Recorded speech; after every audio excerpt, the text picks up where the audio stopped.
ndax mission bu dangereuse bu risqué la xamante ay xeer ay safara moom moo fiy tàkk pendant 4 ans ñu war a ñëw jàmmaarloog li koy def te ñun gisuñu ko mission bi nan la ko daara ji waajal waaw xam nga daara ji moom programme moom mooy lii dafa bokk ci liggéeyam parce que tey am na ñu bëri ñoo xam ne ñu ngi leen di yaakaar ci ay borom xam-xam mais man du ma leen tuddee ay borom xam-xam ay borom mokkal laa leen di tuddee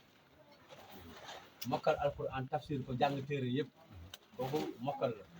mais lii xam-xam la laaj parce que ñeenti points yi ma la wax nii rek am na benn borom xam-xam tey boo toogoon di ko laaj du la ko détaillé la comme nii du la ko détaillé la comme nii non non du ko xamee noonu waaw du ko xamee noonu nii ma la ko détaillé ne dafa am soxla nga ñaan ko sa borom wala nga jégalu ko wala nga sant ko wala nga dénk ñetti yële moom gaa ñi seen xel mën nañ ci rabat nii mais dénkaane bi lañ xamul lu muy def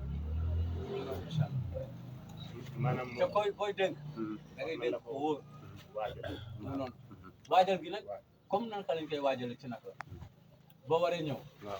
waaw boo waree ñëw koy comme ni ko waajale ni rek mission bi daal suñu tànn suñu ceeb ak suñu suukar pour nga réussir ko lan la laaj ginnaaw matériel adduna bi ginnaaw xaalis beeg yooyu pour nga réussir mission bu risqué bi lu mu laaj pour yeneen docteur da nga nekk muslim moo ko mën voilà muslim moo ko mën mais ku du muslim mënuloo loolu ci sa connexion la voilà ci réseau bi la voilà muslim moo ko mën parce que muslim du looy tudd rek waaw du looy tudd mais looy dund la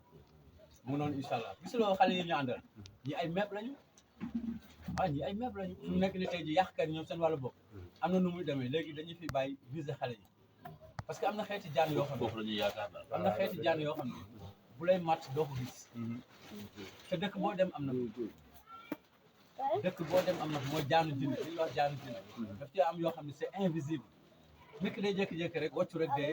ñu naan ah lii de cardiaque la mais lii moom gaaw na di fekk jaana ko màtt parce que jaan télécommandé mu noonu incha allah waaw fekk jaan télécommandé waaw loolu nag soo weñ si la góor googu doon jàngale corps da ngay dégg mu ni tey de mu ngi ci poos bi dafay mel ni gunóor waaye léegi gunóor boobu lan mooy nekk moteur bi waaw gunóor boobu lan mooy dugg ci biir pour véhiculer ko dawal ko mu yóbbu mu def muy def ay kilomètres waaw nga dégg mu naan la